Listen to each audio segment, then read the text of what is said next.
शुरुआत में हमें क्लिंटार दिखाया जाता है। ये वो ग्रह था जहां से वेनम आया था। ह्यूमन सिविलाइजेशन को ह्यूमंस कहा जाता है, वैसे ही वहां की सिविलाइजेशन को सिम्बियो कहा जाता है। तभी हम उनके बीच में बैठे उनके लीडर, जिसका नाम होता है नल, अब बेसिकली इस पूरी सिविलाइजेशन को बनाया। तो नल ने जरूर था, मगर कुछ टाइम के बाद में इन्हीं सिम्बोज ने ही उन्हें ओवरपावर करके बंद कर दिया है। और अब यहाँ से नल को निकलने के लिए कोडेक्स चाहिए, जो कि उसके बाहर निकलने की चाबी है, जिससे कि वह अब बाहर निकलकर डार्कनेस को पूरी तरीके से फैला सके। और इसी के साथ साथ हम व्यूअर्स को यह भी दिखाई पड़ता है कि यहाँ पर जेनोफेज भी दिखाए जाते हैं। जेनोफेज का काम होता है सिम्बोस को पकड़ करके खा जाना। ये काइंड ऑफ हमारी दुनिया के बब्बर शेर है। जैसे कि अगर इंसान गलती से इनके आगे आ जाए तो ये पकड़कर खा जाते हैं, तो वैसे ही कुछ जेनोफेज भी होते हैं। और अब नल ने ही अपने जेनोफेज को यह आदेश दे दिया होता है, जगह जगह पर जाओ या फिर कहीं की पूरी दुनिया में घूमो और मुझे वह कोडेक्स ला करके दो। और यहाँ उसके पास में पावर भी थी कि वह अलग अलग पोर्टल्स खोल करके पूरे ब्रह्मांड में अपने इन जेनोफेजेस को भेज सके। तो वह ऐसा ही करता है। हर जेनोफेज उस पोर्टल से बाहर निकलकर देशों दुनिया में फैल जाते हैं, ताकि वह सभी नल के लिए कोडेक्स ढूंढ सके। जिस हम डायरेक्टली उसी सीन को देख पाते हैं जहां पर टॉम हार्डी यानी कि एडी ब्रॉक उसी क्लब में बैठा था जिसकी एंडिंग हमने स्पाइडरमैन नो वे होम में देखी थी, या फिर कहें कि उसके क्रेडिट सीन्स में देखी थी। अब पेशे से एक रिपोर्टर एडी ब्रॉक, जो कि जानना चाहता था कि आखिर मार्वल यूनिवर्स है क्या, थनोस कौन था। तो ये जो बारटेंडर था ये सारी इंफॉर्मेशन उसे दे रहा था कि कैसे थनोस ने एक छुटकी के साथ में ब्लिप क्रिएट कर दिया, जहां से 5 सालों के लिए आधी जनता गायब हो चुकी थी। और अब जैसे ही बारटेंडर वहां से चला जाता है तो यहाँ एडी ब्रॉक अपने वेनम के साथ जो कनेक्टेड होता है, तो वेनम उसकी सहायता के लिए या फिर कहे कि उसके अशो आराम के लिए उसे ड्रिंक वगैरह बना करके दे रहा होता है। मगर इन्हीं सारी चीजों को वो बारटेंडर देख लेता है। लेकिन तभी वहां टीवी में न्यूज भी आने लगती है, जिसमें यह बताया जाता है कि पैट्रिक मुलिगन यानी कि जो पुराने इंस्पेक्टर थे उन्हें किसी ने मार दिया है। अब इस वक्त वो होता है मेक्सिको में और कांड हुआ था सैन फ्रांसिस्को में। तो अगर वो इस केस के इन्वेस्टिगेशन के लिए सैन फ्रांसिस्को जाता है तो पुलिस उसे धर दबू जाएगी। अब बेसिकली यहाँ पर सीन ये होता है कि वो मलिकन की हेल्प तो करना चाहता था, मगर उसे यह बात सता रही थी कि अगर वह पुलिस के हथे चढ़ गया तो अपनी बेगुनाह साबित नहीं कर पाएगा। वो यहाँ से सीधा न्यूयॉर्क जाने लगता है, क्योंकि न्यूयॉर्क में वो एक ऐसे जज को जानता था जिसके काले राज ऑलरेडी वेनम यानी कि एडी को मालूम थे। तो इस काम में वो जज उसकी मदद कर सकता था, यानी कि उसे बचाने के लिए कुछ फाइल्स वगैरह कोर्ट में शो करके। तो वो यहाँ से अपनी जर्नी न्यूयॉर्क के लिए शुरू करता है। और अब जब वह उस क्लब से बाहर निकलता है तो ढेर सारे कुत्तों के भौंकने की आवाज सुनता है। उसे लगता है कि यहाँ पर कुछ तो गड़बड़ है, ये कुत्ते जरूर किसी मुसीबत में हैं। और जब वह उनकी आवाजों का पीछा करते हुए कैसी जगह पर पहुंचता है जहां पर और भी ढेर सारे कुत्तों को पिंजरे में बंद करके रखा था, तो जैसे ही वेनम उन्हें बचाने की कोशिश करता है तो वहां पर कुछ गुंडे पहुंच जाते हैं। तो बेसिकली इन सभी गुंडों का प्लान था कि इन हाइब्रिड कुत्तों को मार्केट में या फिर कहीं की ब्लैक मार्केट में बेचकर इनसे अच्छे खासे पैसे कमा ले। लेकिन अब इनका सामना वेनम से था। अब यहाँ पर ये गुंडे उसे यहाँ से निकल जाने के बारे में कहते हैं। खैर एडी इन्हें मना भी करता है कि मेरी बात मान जाओ, कुत्तों को आजाद कर दो, जिसके बदले में तो मैं कुछ नहीं करूंगा। मगर वो तो उल्टा उसी पर शूट करने लग जाते हैं। और अब गुस्से में एडी वेनम बनकर एक एक को पकड़कर यानी कि इन चारों की मुंडियां खा जाता है। वो अपने ह्यूमन फॉर्म में वापस आ जाता है और अब उनसे भी डॉग्स को आजाद करवाने के बाद वहां से निकल जाता है। मगर इसी बीच हम व्यूअर्स ये नोटिस कर पाते हैं कि पीछे की बिल्डिंग पर एक जेनोफेज आ चुका होता है, जिसने एडी को नोटिस कर लिया था कि उसमें एक सिम्बियो है यानी कि वेनम। मगर इस वक्त वेनम को यह बात पता नहीं थी, वो तो सिर्फ अपने चुने गए पथ पर निकल चुका था। इसी के साथ हम ऐसे एक और शख्स को देख पाते हैं जो कि वहां की सीसीटीवी फुटेज पर नजर बनाए रखा था। और ये कह रहा था कि ये बैडी ब्रॉक बाहर आ चुका है, हमें इसे पकड़ना ही होगा। एंड देन वो कॉल करता है जनरल रक्स को। जैसा कि फुटेजेस उसे एक बार के पास से मिले होते हैं, तो रक्स सीधा उस क्लब में पहुंच जाता है। उस बार के मालिक को पूछता है कि जो शख्स अभी भी पेमेंट करके गया, तुम उसके बारे में क्या जानते हो? जहां पर वो बंदा बताता है कि उसके ढेर सारे हाथ थे, काले कलर का लिक्विड फॉर्म का कुछ तो था, और एक छोटी सी चीज तो यहां पर भी छूट गई, जिसे रेक्स एक छोटे से ट्यूब में कैद करके अपने साथ ले जाता है। और इसी के साथ जाते वक्त वो उस बार वाले को भी बेहोश करके अपनी गाड़ी में डलवा देता है। एंड देन कहानी में एंट्री होती है एक नए कैरेक्टर की। इनका नाम है डॉक्टर पेन, जो कि एरिया 51 की इंचार्ज होती है। अब नल ने ही अपने जेनोफेस को यह आदेश दे दिया होता है, जगह जगह पर जाओ या फिर कहीं की पूरी दुनिया में घूमो और मुझे वह कॉडेक्स ला करके दो। यानी कि मुलिगन को भी यह बात पता होती है कि अब इस धरती पर खतरा आने वाला है, क्योंकि कॉडेक्स के लिए ये जेनोफेज किसी भी हद तक जा सकते हैं। वहीं दूसरी तरफ हम सीन देख पाते हैं वेनम का, जो कि न्यूयॉर्क की जर्नी को बहुत ज्यादा फास्ट कवर अप करने के लिए एक प्लेन के साथ चिपक जाता है और जल्द से जल्द पहुंचने की कोशिश करता है। मगर इसी बीच एक जेनोफेज आकर उस पर हमला कर बैठता है। अब इन दोनों के बीच में जबरदस्त फाइट होती है। अब जैसा कि जेनोफेज का साइज ज्यादा बड़ा होता है, तो वेनम बहुत ज्यादा मार खाता नजर आता है। अब यहाँ जेनोफेज ने उसे पकड़ा इसीलिए था क्योंकि उसे वेनम के गले पर कॉडेक्स दिखाई पड़ रहा था। वो उसे खाकर कॉडेक्स नल के लिए ले जाना चाहता था, लेकिन वक्त रहते एडी ब्रॉक के साथ वो एक पैराशूट बनकर के कूद जाता है और इन दोनों की जान बच जाती है।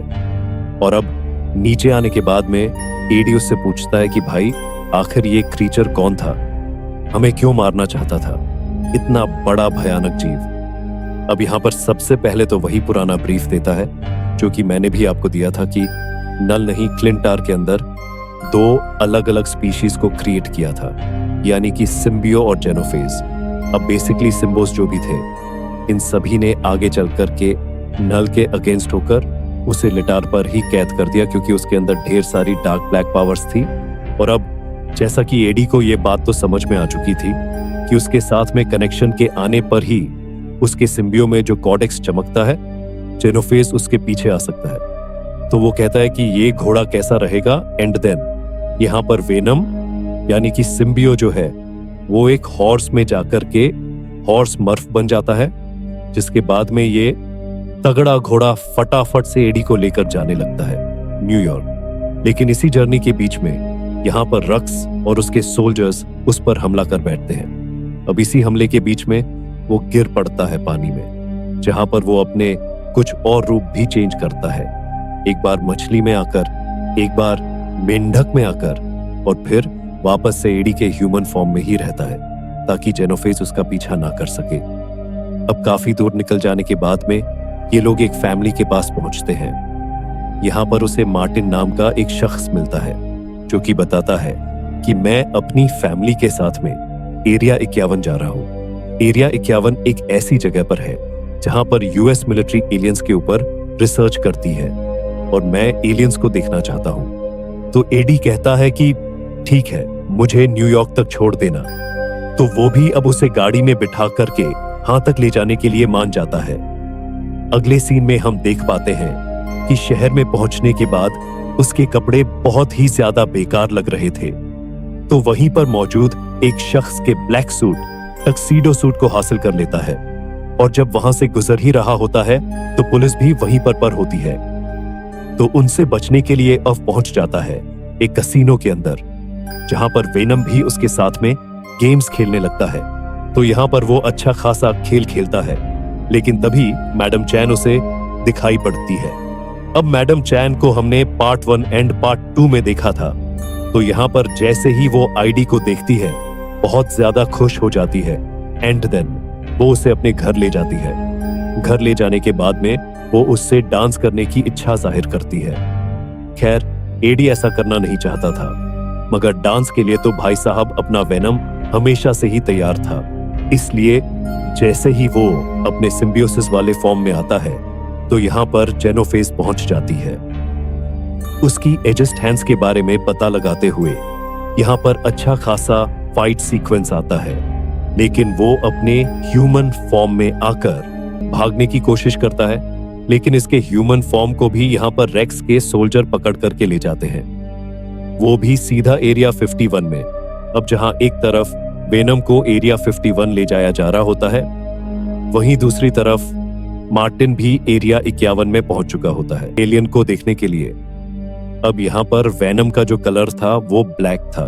जब भी एडी ब्रॉक की बॉडी के साथ वो मिलता था तो काले कलर का वेनम रेडी होता था, लेकिन यहाँ पर मलिकन की बॉडी के साथ में जब सिम्बियो कनेक्ट होता है, यहाँ पर वो ग्रीन कलर में दिखाई पड़ता है। देखने में तो ये भाई साहब भी बहुत ज्यादा खतरनाक था। इनकी आपस में बातचीत होती है कि जेनोफेज किसी भी वक्त वेनम की बॉडी से कटेक्स को निकालकर नल तक पहुंचा देगा। नल पूरी दुनिया में तबाही मचा देगा। अब हुआ यह था कि रेक्स नहीं चाहता था कि इस सिम्बियो को वापस उसका होस्ट मिले, इसीलिए वह एडी को गोली मार देता है। मगर मौका रहते ही यहाँ पर वेनम फिर से एडी की बॉडी में चला जाता है, और जैसे ये दोनों मिलते हैं तो यहाँ पर जेनोफेजस को इनकी लोकेशन का पता पड़ जाता है, तो वो भी अब एरिया 51 में आकर के तबाही मचाना शुरू कर देते हैं। तो यहाँ डॉक्टर पेन एक चाल चलती है, इस एरिया 51 में जितने भी सिम्बियोसिस यानी कि सिम्बियो मौजूद होते हैं उन्हें खोल देती है, ताकि वह वेनम की मदद कर सके और जेनोफेज के खिलाफ एक बड़ी जंग लड़ सके।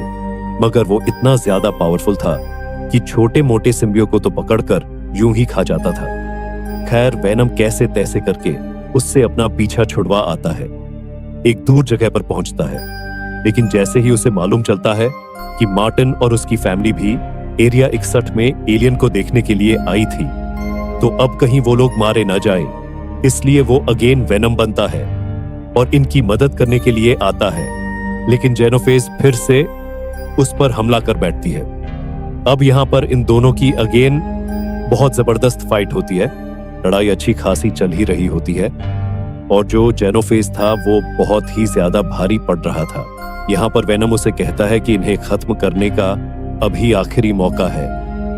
तो अब यहाँ पर क्या करता है वो कि जितने भी सिम्बियो होते हैं उन्हें अपने अंदर मिला लेता है, अपने साइज को बहुत ज्यादा बड़ा कर लेता है और फिर जेनोफेज के साथ फाइट स्टार्ट करता है।